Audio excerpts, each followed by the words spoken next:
Hi, everyone. I'm Steve Kepp. I'm co-founder and chief content officer of From Day One, our forum on corporate values.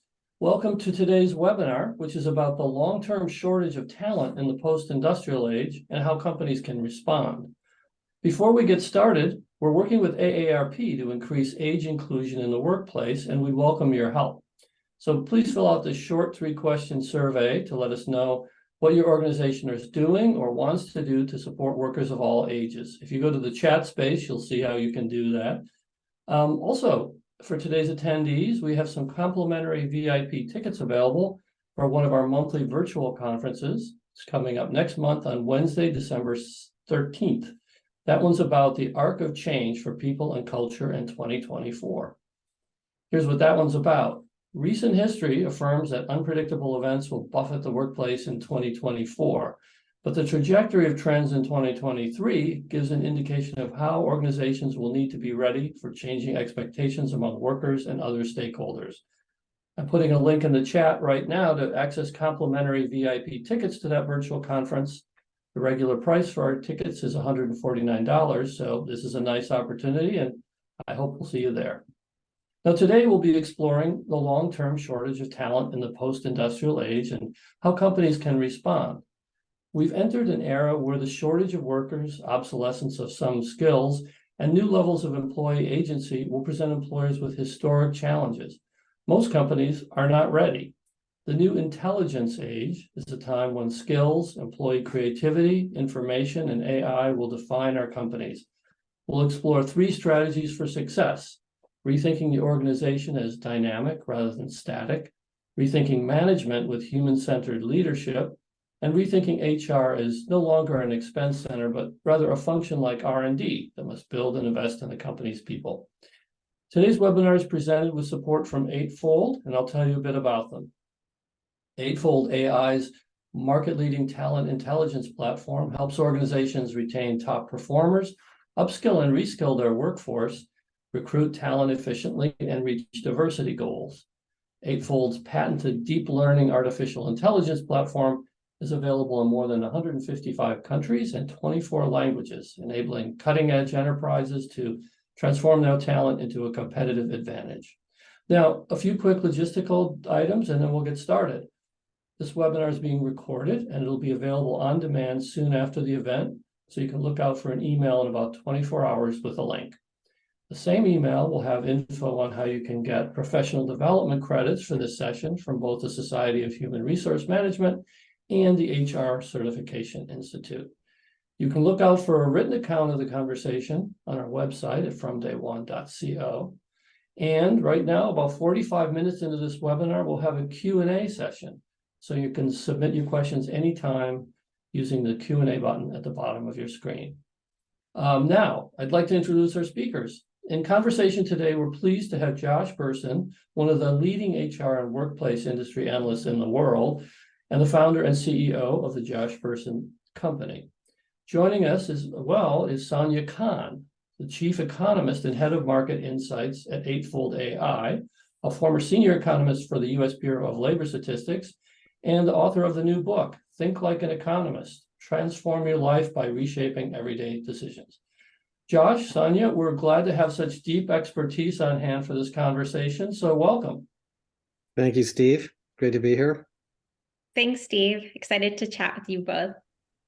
Okay, let's get started. Traditionally, the supply and demand for talent ebbs and flows with economic cycles, but in a new report from Josh's company that's called Welcome to the Post-Industrial Age, which I have a copy right here, you've identified a more epic trend. Josh, could you give us an overview of what you identify in your new report? And then Sonia, maybe you could follow up with your take on this kind of mega trend. Sure, Steve, thank you. Well, so let me take a couple of minutes and just tell you what's in the report, and I encourage you guys to read it. If you look at the role business plays in the economy and society, if you go back a couple hundred years, businesses were collections of individuals who were working in teams in an agrarian, merchant, transportation economy, and we had a essentially linear business growth where the more people we hired, the more money we could make and the more products and services we could provide. And then when the steam engine and the electric motor and other automation entered the workforce in the early 1900s, we had what we call the industrial hierarchy. So we built businesses around manufacturing, oil and gas, or distribution, where we had machines and the workers were essentially the labor to operate the machines. And then we built all of these company structures around functional hierarchies, management telling labor what to do, labor being, in a sense, replaceable parts, which of course gave birth to labor unions. And we had essentially a surplus of labor. And if people left the company, we could find new ones because we could relatively easily train them how to run these machines. But then along comes the computer age and the internet age. And all of a sudden, the industrial business models weren't keeping up with the rapid changes in technologies and other services that were provided. And we entered this world where the only way you could differentiate yourself was time to market. The barriers to entry of an industrial company got broken down. So now the IP and the rate of innovation and the rate of creativity or the customer service became the company. And if you look at the company, you think about the companies that you love today, it's not just their machines, it's the way they go to market, it's the products they build, it's the creativity they have, the customer service they have, the design they have. Those are human skills. So the value of the human went way, way up in the economic sort of machine that is a company. Well, while that's been going on, we've also had, so the value of humans, and by the way, as AI becomes more and more prevalent, that's going to continue going up. And there's an interesting chart in the report that shows that. At the same time that's happening, the number of humans available to work is starting to go down because we have baby boomers retiring. The fertility rate is below replacement in virtually every developed economy.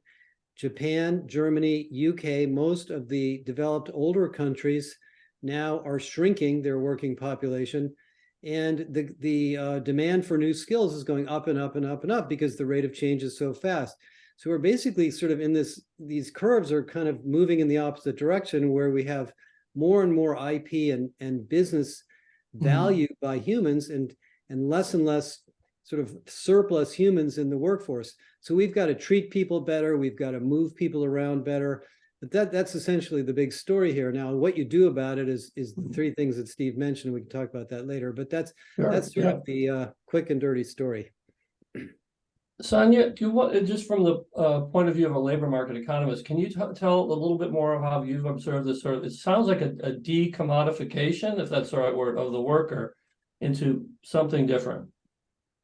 Yeah, so I'll take a little different approach to this question, but really, if you look at the supply and demand of workers and the labor force, it's absolutely different than what we've seen in the past. You know, usually when you have interest rates rising and you have inflation rising, it's going to affect businesses' bottom lines and therefore affect a pullback in the labor market. And what we're seeing instead in this case, and what we're likely to see in the future, is there's still going to be a strong labor market. And employers still want employees. There's, because of, and Josh mentions this in the report itself, but because of an aging workforce with baby boomers retiring, and then, decreased fertility rates, more people out of the workforce, and losing the skills of the future, potentially not reskilling and upskilling themselves, where employers are at a loss of employees, and the labor is in high demand, and it's likely that this is going to stay for the future. Well, thanks. Now, Josh, was there an epiphany or kind of a turning point in your research, and your company is always doing research, that inspired you to call out the scarcity of talent as one of the biggest challenges that's out there for companies? Yeah, I'll tell you this, the way that we came to this, as Sonia knows very well, the typical equation that you learn in business school about the labor market is when the unemployment rate goes down, the inflation goes up. When you reduce inflation and you slow the economy, the unemployment rate goes back up again because we have surplus workers. So, I've watched that cycle for years, and, there's all these charts of how it's gone in the past. But over the last 4 years or so, from the pandemic on, because we talked to so many companies, we heard the same thing over and over and over again. We don't have enough people. We don't have enough skills. The retention is a problem. We don't know where to source them. People are leaving. And then you look at the effect of this, sort of highly empowered workforce has, and we have employees saying, I'm going to quietly quit. I'm going to work my wage. I'm going to do what I need to do. I don't care what you say. You don't like hybrid work. Tough luck. I'll go find a job where I can work remotely. This is a completely different situation. So as I looked into it and I looked at all the data, if you look at the World Bank, they have all this information on the future demographics of different countries.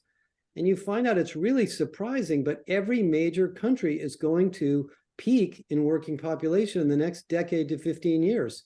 So economy aside, and I think there will be economic fluctuations for sure, I think this is a long-term, secular in that sense trend that we're going to just have to deal with. And I see this going on. And I think a lot of companies think, well, we're just going to put more money into recruiting and we're going to spend more money on eightfold or whatever it may be. You got to be smarter and smarter and smarter about finding people and taking care of the people you have to really grow your company. One more point, Steve. Yeah.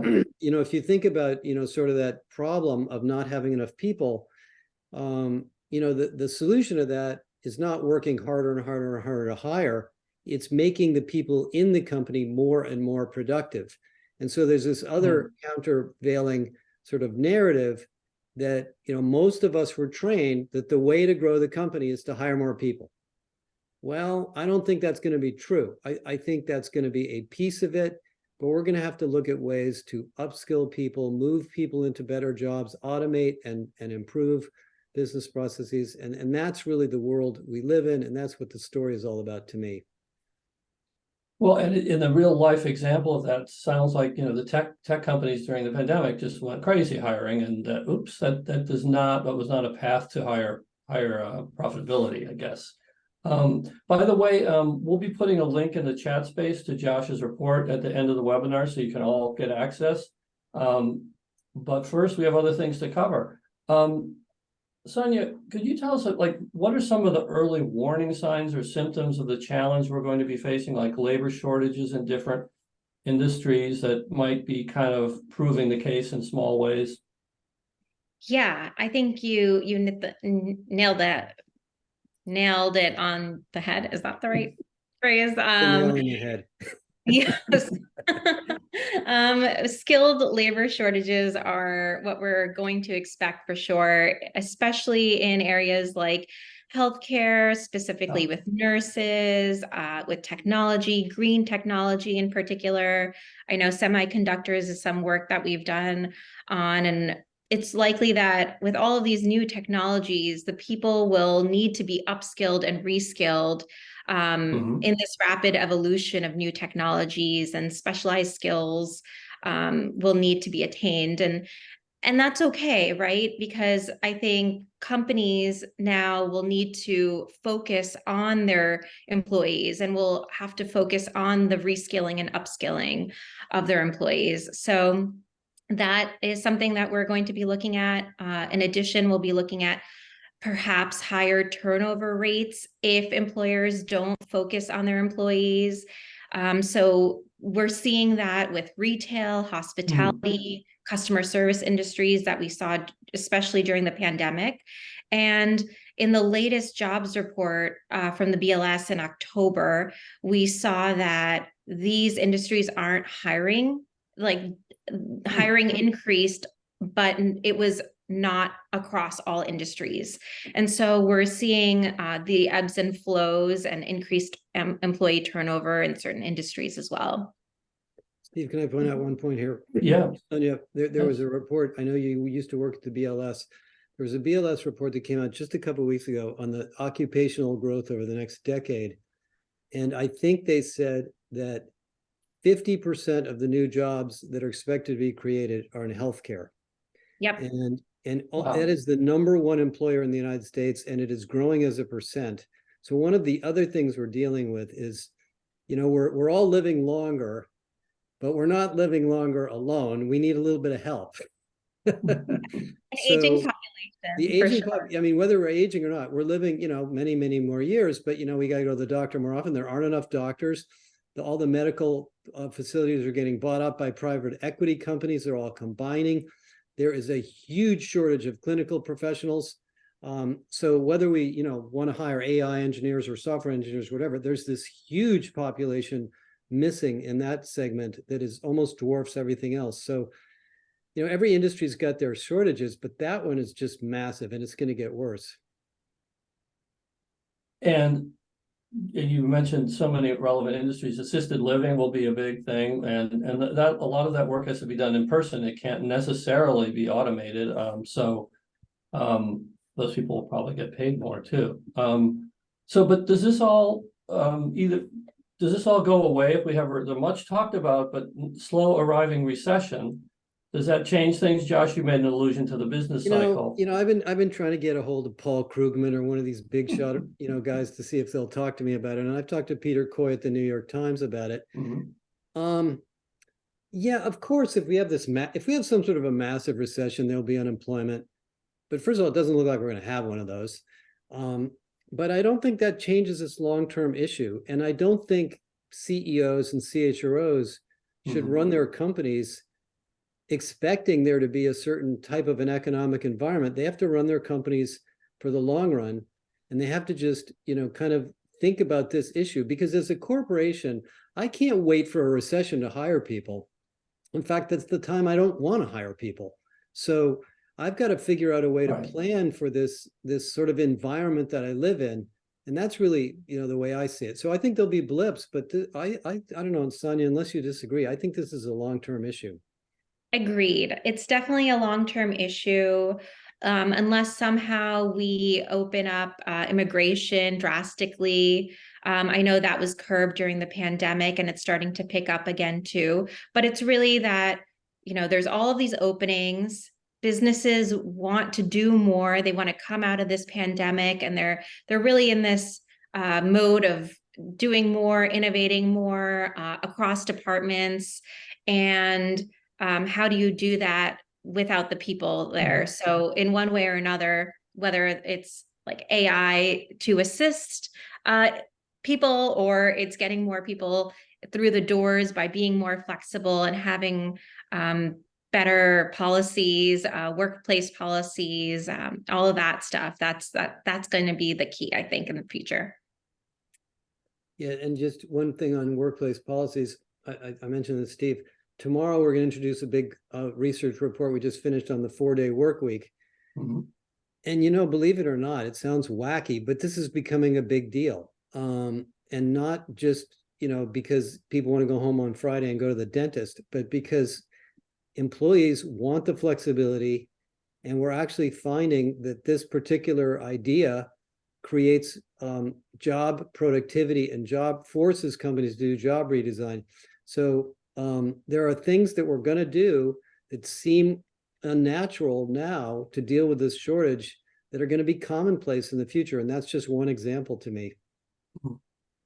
Now, does that mean when you say the 4-day work week, you don't mean doing 5 days of work in 4 days, No, right? There's a distinction here. It's interesting. It's really interesting. You guys should all read up on this. It's called work time reduction. And what's been going on is a long time ago, 20, 30 years ago, companies tried 4 days of work for 4 days for 5 days of work. And people got burned out and didn't really work out.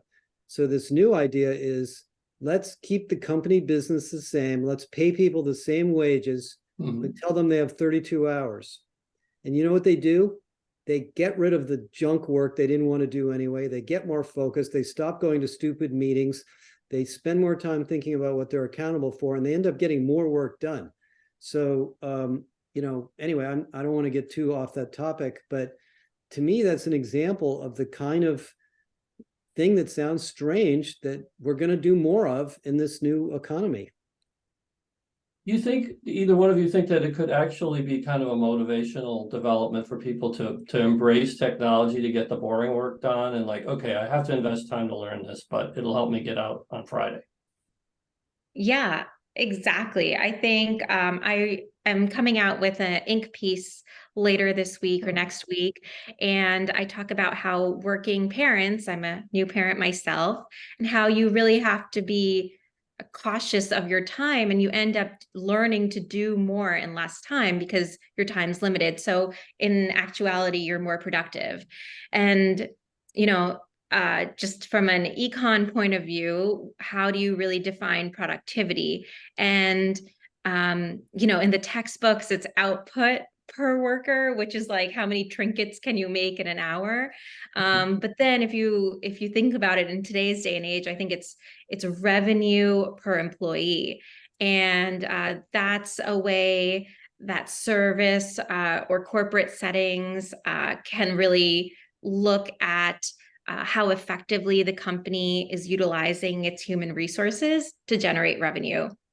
And so I think that will be a key to determining for employers to see if this 4-day work week will work. And again, it'll be a sign that you can compare with competitors, and like old management, where, like we said, hiring more people isn't necessarily more productive. It's how much people, it's how the people you have, how productive they are. Mhm. I was going to Go say ahead, Josh. on the topic of productivity, so there's kind of two sides to productivity. There's the individual becoming more productive. And I think there's a hilarious video you're going to see on the website that I'm posting tomorrow of a very, very, very famous TikToker who started a theme called Lazy Girl Jobs. And it's a hilarious video about how she gets all her work done in 2 days so she can take her dog for a walk. And she doesn't tell her boss that she's using all these AI tools to do all this work. And then there's organizational productivity. And that's really where we come in, is how do you organize the company and, move people around and plan roles and use technology so you're not just hiring, because as Sonia said, the sign of a poorly run company is low revenue per employee. It's right now, that's a sign of a company that's basically going to be at risk in a sense. And that takes engineering, change management. And one of the things we did, we've done all this research with Eightfold in different industries, is the companies that are really good at improving productivity, by the way, including healthcare companies, are very good at human resources. They're good at training. They're good at facilitating workshops, redesigning jobs, flattening the corporate hierarchy, changing the role of leaders, democratizing training and career development. These kind of touchy-feely things that felt like nice to haves maybe 10 years ago are sort of critical now to becoming more productive in this new economy. Well, which I think connects to like another question that I had, which is Josh, you touched on how we got here in terms of the agrarian age, industrial age, but what are some of the early, the sort of information age ways that workers and leaders were developed? How did those pipelines change and evolve? Well, I mean, the big shift that is sort of underneath all this is this shift from what I call from jobs to work. In the industrial model of companies, which we all live in, there was a job title, a job level, a job description, and it was basically a box. And the reason it was created was that we can swap people in and out of that box. And that is all a leftover artifact of industrial business. It actually comes back, by the way, it comes from slavery, actually. The slave trades operated like this. Well, now we're in sort of companies where the individual skills are used for many things. They may be in a role or a job title, but in a given day or a given week or month, they're doing many, many things besides what might have been written down in that job. So these rigid job descriptions and job titles and job hierarchies are getting in the way of reorganizing and redesigning the company to be more efficient. So, and this is, by the way, one of the things Eightfold does really helps people with in this tool for organizational intelligence, but is simplifying all of these old job artifacts so people can move to new roles more quickly. There's a lot of resistance to that. Managers don't want to give up their job titles. They don't want to give up their levels. They don't want to give up their corner offices, et cetera. But that's getting broken down more and more and more. And that's just sort of an existential change in the way companies are going to operate, certainly over the next decade. And just to add to that, I think moving from job descriptions to skills-based work will be the future. So really looking at, if you're looking at talent acquisition, you're looking at what skills do I want from this person or the ideal candidate today. And then, maybe you're not finding that out there, but then you look at adjacent skills and how people can be upskilled and reskilled to get to what you want. And that opens your pool significantly. And that's something that Eightfold really does really well. And I think we have like a really good system in place to show how adjacent skills are from one another. And you can do that with TA, you can do that with TM. There's so many ways to look at skills this way, and it really opens up, I think, what the future of hiring and looking at your workforce will really look like. Steve, I would think. Can I just Go give ahead. one example of this, because I have a very specific example. So one of the first studies we did with Eightfold was in healthcare, where there's this massive shortage of clinical professionals. And what they now do in healthcare, where the nursing is usually the critical talent issue, is they look at what a nurse does. And if you're taking out the trash, cleaning the floor, scheduling another nurse, filling out prescriptions, that's not your job. You're overskilled for that. So they take that stuff that's getting in the way of you doing nursing work, which you're paid to do, which they call working at the top of your license, and they either automate it or they find other people to do it. And they only can do that, and companies can only do that if they look at the skills needed in these different roles.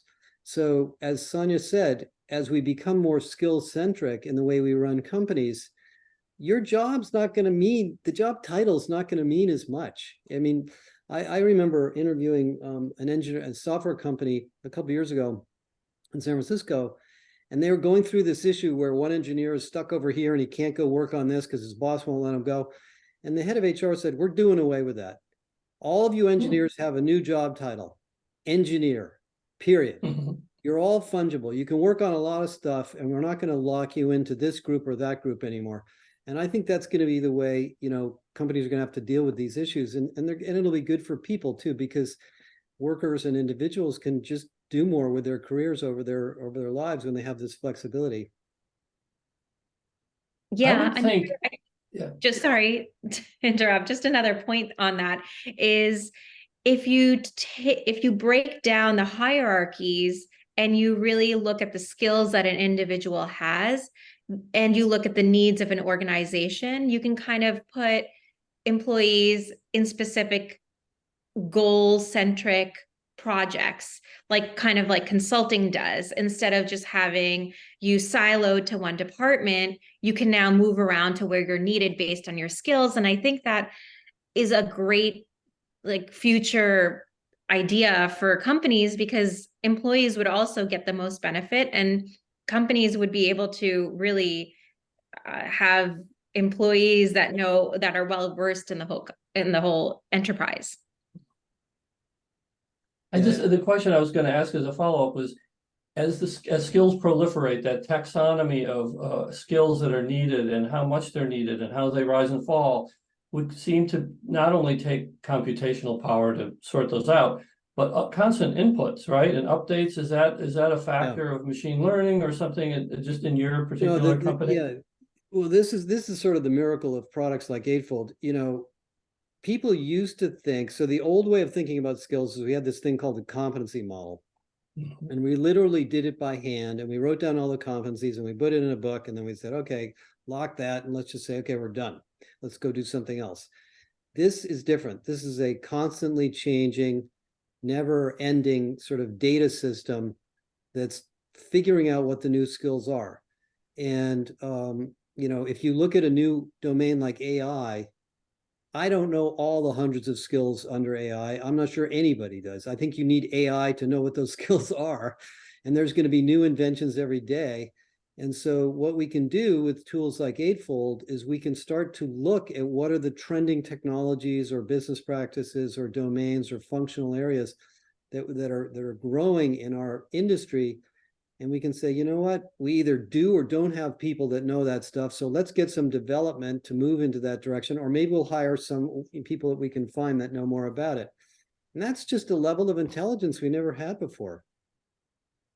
Yeah, it's pretty phenomenal. They're using AI and machine learning in order to look at these skills. So you bring in all of this billions of data points, and it's pretty neat because you can tell, what a software engineer at Google has difference, and how a software engineer has at Facebook, and their skills are actually different because the algorithm knows what exactly they're working on and therefore what their skills are. So yeah, getting rid of the titles and really looking at what you're actually doing and what you're skilled at is pretty phenomenal. Another sort of interesting example of that is Chevron, which by the way also uses Eightfold. So Chevron, a couple of years ago, we helped them with some stuff where they were trying to figure out what skills they needed to get into battery mining of materials for batteries, solar energy, natural gas. They already understood. So they have petroleum engineers and various different kinds of manufacturing, refinery, and so forth. So they said, let's call it an energy engineer. Well, what the heck is an energy engineer? I mean, no, is that, I studied mechanical engineering in college, thermodynamics. So they went through and they posted a bunch of jobs. Nobody applied. And they thought, well, we got to get smarter at this. So after using Eightfold and some other tools and looking at some data, they figured out what were the sort of scientific domains they needed to hire to fill these jobs. And because there were no job titles that even defined what the jobs were. And now they're filling the roles and they know what they need. But if they didn't have that skills intelligence, they wouldn't have been able to fill those roles.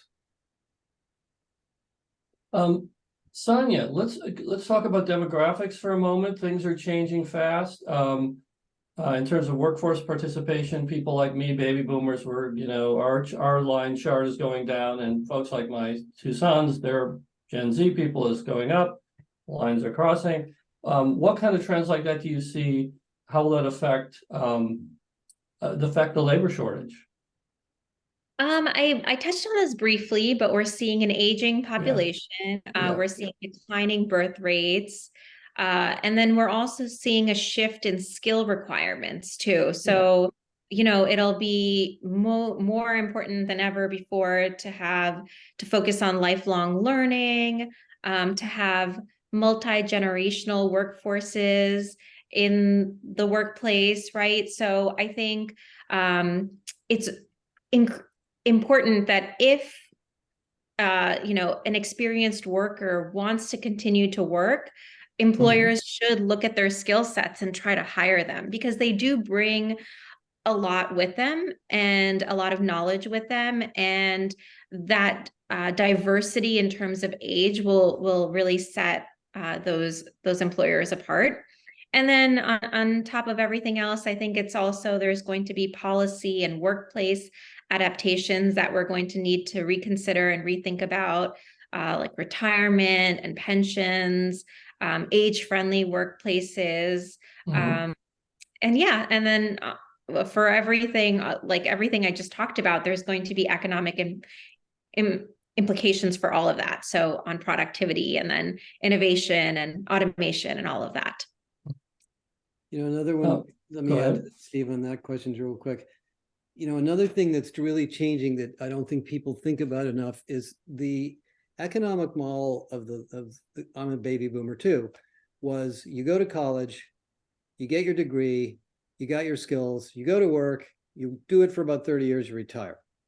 Now you live to the age of 100 or 110, you work for 60 years, your college degree is ancient history. I don't even remember what I did. I'm not sure it's even relevant. In fact, I need to go back to school about 5 times during my career to keep up. That's a completely different economy. And the educational institutions haven't figured out what to do yet because they're worried that they're not going to have enough kids. So, one of the other things that's changed is lifelong education. And companies are, pouring money into programs and certificates and education and L&D to try to deal with that. And that's a totally different way of thinking about careers and the economy and the workforce as well.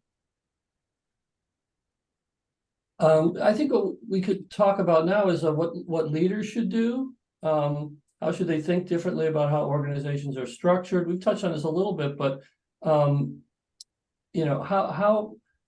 well, we could talk about workforce planning too, because Josh, We have to. you said that it's a mess. So we'd like to know about that and love to get your take on that too, Sonia. Well, let me talk quickly about leaders. There's a couple questions about employee development and careers too. So, one of the pieces of research we just published that came along with the post-industrial age sort of kit was what we called irresistible leadership. And there's been probably 50,000 books on leadership and tons of IP out there and lots of courses and stuff. But the big thing that's changing is leaders have to understand this shortage, existentially, and operate in a company where transformation and growth isn't an episodic thing. It's never ending.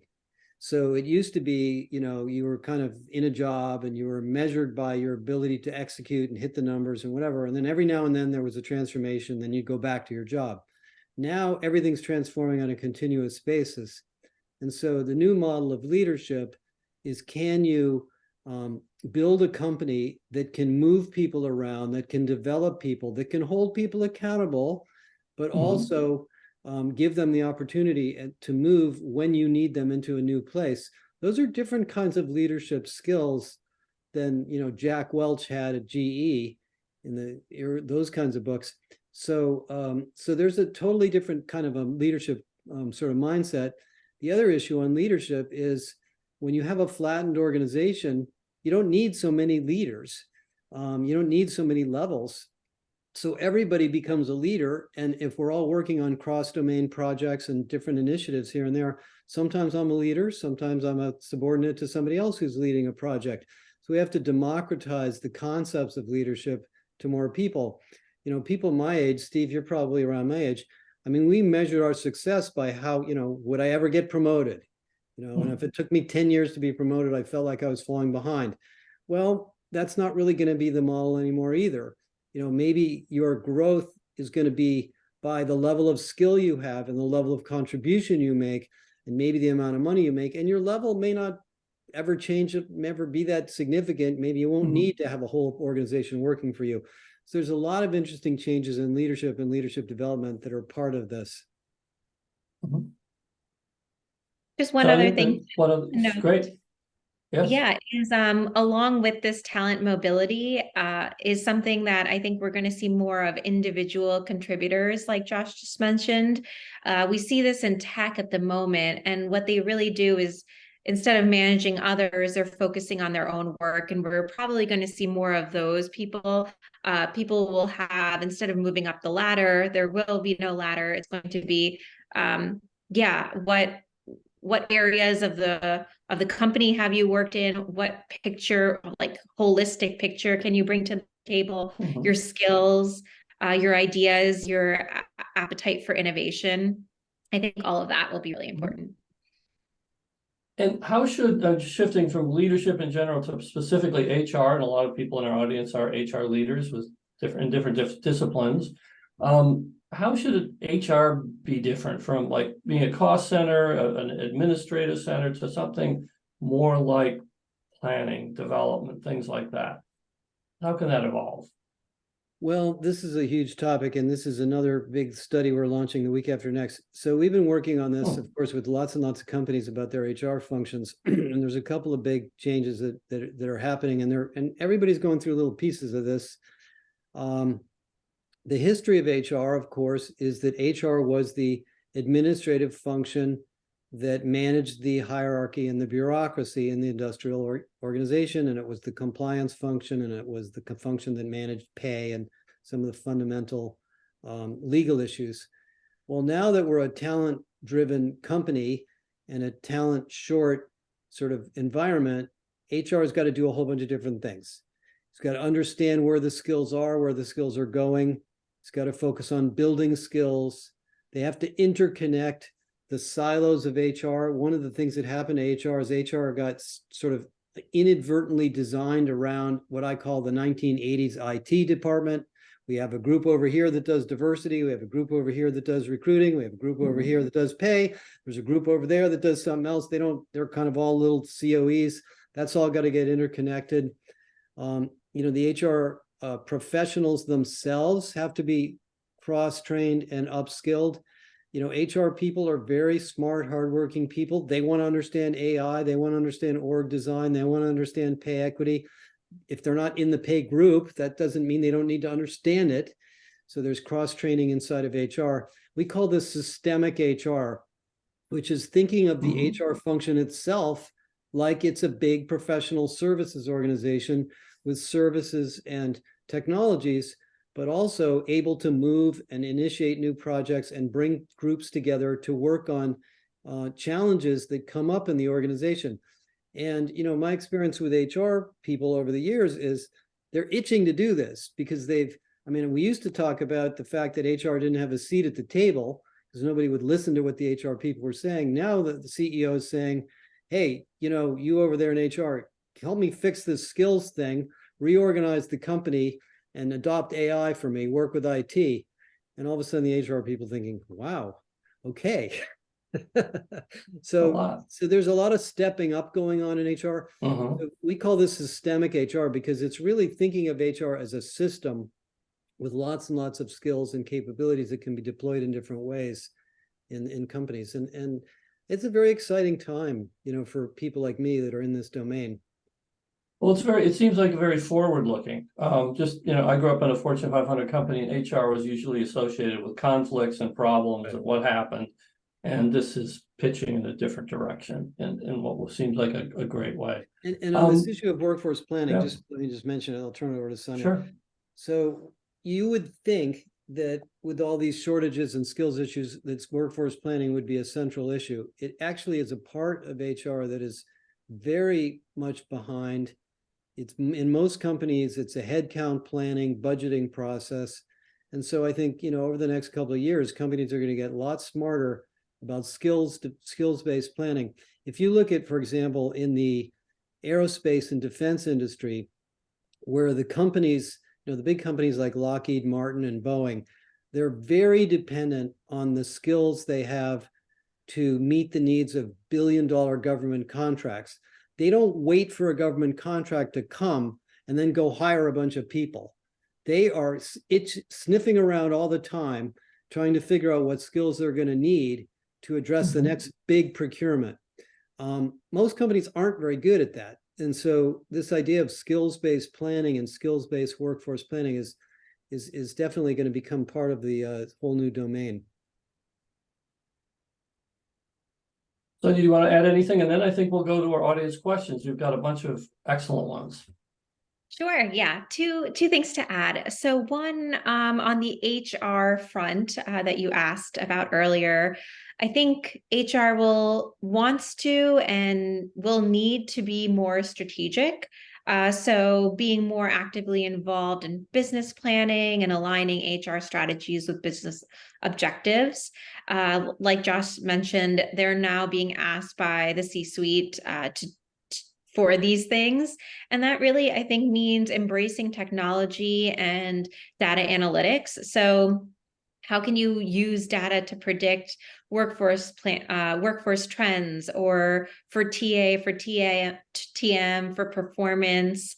How can you use data in everything that you are thinking of today and for the future and for your advantage, right? And so I think that's where, like, Eightfold, I'm a little biased here, but that's why Eightfold is really great at what we do and what we can help with, and how, like, you can bring not just the data from your own company, but from millions of data points, and make better decisions with it. So just wanted to add that. And then in addition, in terms of the Boeing example that you gave, another point of research that we did recently was at Eightfold was looking at when airlines had laid off their workforce during the pandemic, all of the skills that they lost during that time was significant. And then trying to hire back those people, but they had already moved on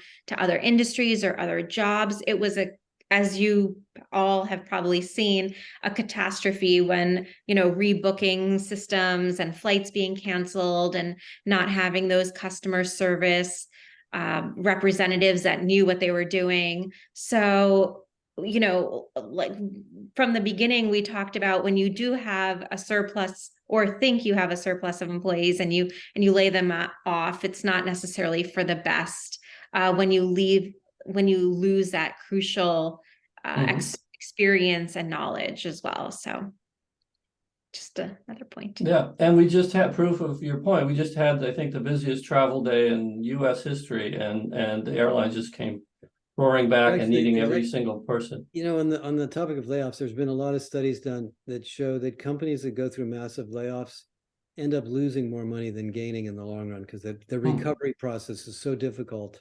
Sometimes they go out of business too. So layoffs are tricky. Yeah, I think it was a Harvard Business Review study that said, even though a company might think it's a cost-effective way to reduce their bottom line or help their bottom line, it ends up in the long run actually hurting them because of employee morale of those who stayed and all of that reputational distress as well. So. All right, thanks. Well, let's go to some questions from our large audience. Hannah asks, with the increased utilization of AI to improve employee efficiency, what are your thoughts on navigating the potential biases embedded in AI? And I think, Sonia, it's probably something your company's thought about a lot. Yes, yeah, thank you. So Eightfold is doing a great job with this. I'll give you an example with talent acquisition, at least. So, you are looking for the perfect candidate. You are trying to be as diverse as possible here. And the algorithm really tells you like how to pick the most diverse candidate. And if you, for example, are a woman and you don't meet all of the bullet points in a job description, you're less likely, studies say, that you're going to apply for the job. But then if the company you're applying to is using Eightfold, it actually tells you like you would be a great match for this job, and that increases more applicants and increases diversity that way. On the flip end, if you're a recruiter, it helps expand the talent pool and really zero in on who you're looking for. And with the skills, expanding skills, you can expand your talent pool as well. So all around, it's just doing great stuff for DEI. Just on that issue of bias, I mean, the reason that Eightfold is able to do that, by the way, is because it's amassed a huge amount of data, and it has basically a giant sample of human beings to look at. The risk of AI is having a small data set that actually is biased. So when you start building your own AI systems and using AI on some of your own company data, it's going to be biased based on the employees you have. Like if you ask your, internal system like Workday, who's likely to be promoted, it's going to look at all the people that are promoted. They're all white males, and it's going to look for more white males. So that's where the risk is not having enough data, and really, and that's why Eightfold is so successful at this. All right. Well, thank you both. Another member of our audience, Dawn, asks, what do you see as the implications of the trending pushback or rejection of traditional employment arrangements? For example, should organizations prepare to have larger contingent labor populations, permanent external operation partners, and so on? What's your future vision here? mean, I think this cat's been out of the bag for a long time, but I don't think people realize it. 40 to 50% of the American workforce is contingent now. So it's much bigger than you think. And even when you go into you go to pharmaceutical companies, tech companies, significant numbers of their workers are contractors or outsourced to other agencies. So yes, this is a huge trend. I think the reason that maybe HR people don't see it is we don't tend to manage that part of the workforce. We don't see it because that part of the workforce is oftentimes in a procurement system, but that's got to come in. So there's a trend for more and more functionality of the contingent workforce to be in the HR tech stack so that the company can manage the contingent workforce as carefully as they can manage the full-time hourly, paid workforce. And just to add to that, my team at Eightfold actually did a forecast of contingent workers. And we did this in 2022, and we saw 2023, it's going to be an increase of 53% of contingent workers globally. 2024 would see a 34% increase. Wow. 2025 would see a 25% increase, and then 2026 would be a 20%. We're all going to be contractors.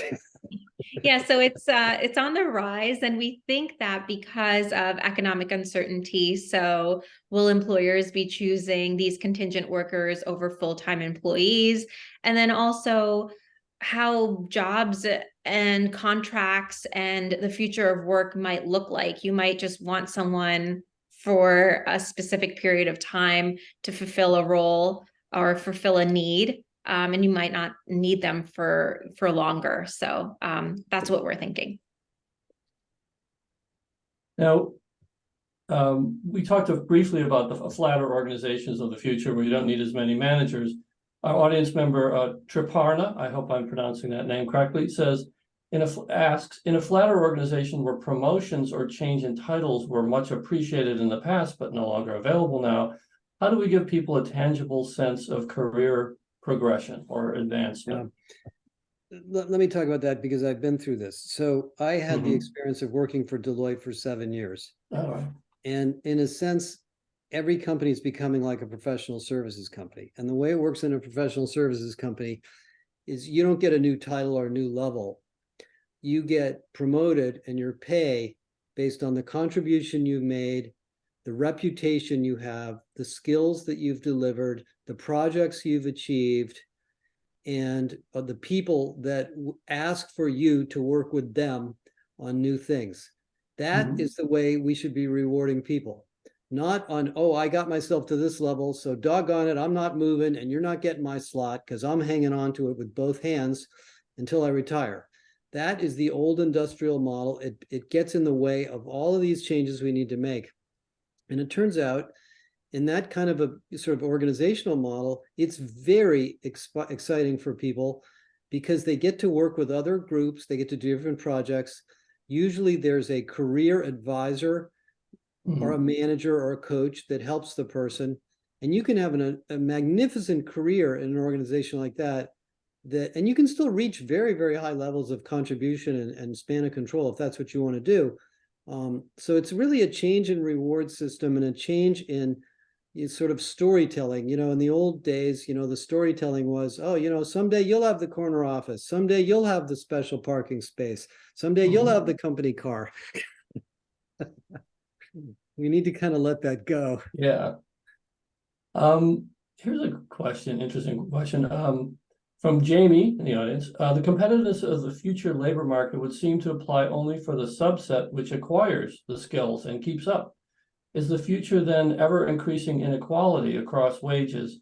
Will that get worse enough to risk social stability? Well, but the one thing leads to another perhaps, but is there going to be the skilled and the not as skilled and an increased divide? I can take this one. Go ahead. So I think we might see like two different ways of looking at it. So we might see the skilled workers that will need to get upskilled, and if they don't get upskilled, productivity will lag, and those people might not move into the future careers of the future and future needs of the employer as well. And then there's the other, I don't want to call them low skilled because that's not what they are, but maybe those workers that might be skilled in plumbing or apprenticeship programs or things of that nature. And so those are going to be in high demand as well, because an AI can't take over those jobs. So what we might see is like a converging of labor, and those are the two areas where labor will be important and will be needed. And if we don't get those people on the one hand who are doing all of the plumbing and whatnot, like the mechanical skills, then they'll be in higher demand and have higher pay as well. Yeah. My perspective on this is, I think we've reached a very high level of inequality in the United States right now for a whole bunch of reasons, tax laws and some other things. And I think I don't think it's only because of the skills shortage. I think there's other reasons. There's, racial issues and so forth, and discrimination and diversity and so forth that have caused that. My positive thinking on this is because of the more mobile sort of job models we're going to have inside companies, we're not going to force you to have a college degree with a computer science degree from Stanford to get a job in software. Now, if you don't want to educate yourself and you don't feel like you have the capability of being a software engineer, fine. You want to be a nurse, you want to work in a hospital. I mean, I think there's going to be more opportunities for people that don't necessarily have these pedigrees. And so honestly, I think the situation for underskilled people is going to get better. But given the fact that careers are longer and lifetimes are longer, people that don't want to re-educate themselves are taking a risk. Even a plumber who doesn't know the latest technology in plumbing isn't going to be a very good plumber. So I think this, and the government spends a lot of time and money on this, and I think we're just going to have to continue to provide a lot of education opportunities for people so they can move to the direction where the labor market is going. Well, we have time. Thank you. Thanks, Josh. We have time for one more question. And it kind of derives from what you just said, which is part of this conversation is determining whether people actually have the rapidly evolving skills required for work. So how best should enterprises tackle the accreditation of people's skills at scale and at pace? So we've done webinars on credentials, and there's so many, any quick take on that? Well, we do a lot of research on this, and I think there's two things companies have to do. Number one, they have to have a philosophy deep down in their hearts that every human being can do more, and that if we give them the opportunity, they are capable of doing it. Because some companies don't have that. Some companies think if you're stuck over here, that's it. You're never going to make it over here. That mindset has to go.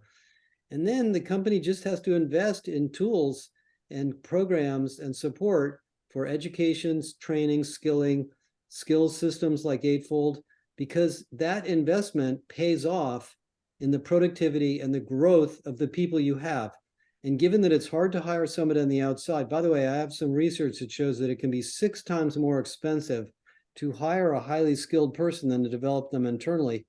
That money should be available because you're counterbalancing it against a very difficult job of hiring people. So to me, those are the two issues. Sonia, quick take. We have a half a minute left. Yeah, and I think just to add to that, we have something called a skills portfolio, and I think the number one thing that companies need to do when we ask them when they work with us is really, what is your department need and what does your organization need, and break it down into what are those actual skills that you'll need for the future. And then let's take a step back and look at it from big picture to small picture. And then what skills do you have in your workforce? And then how do they align up? So I think it's it's not just, oh, these are the 10 skills of the future and let me just reskill people, but really being methodical about where those people are going to be working and what departments and for what need. All right, well, I wish we had more time. Sonia, Josh, thanks so much for sharing all these thoughts and research and great tips for our audience. Thanks to Eightfold for your support. And to all of you who participated today, you'll get your SHRM codes via email in 24 hours. So on behalf of all my colleagues at From Day One, thanks for participating and stay well. Bye for now. Thanks, Bye. guys. Bye.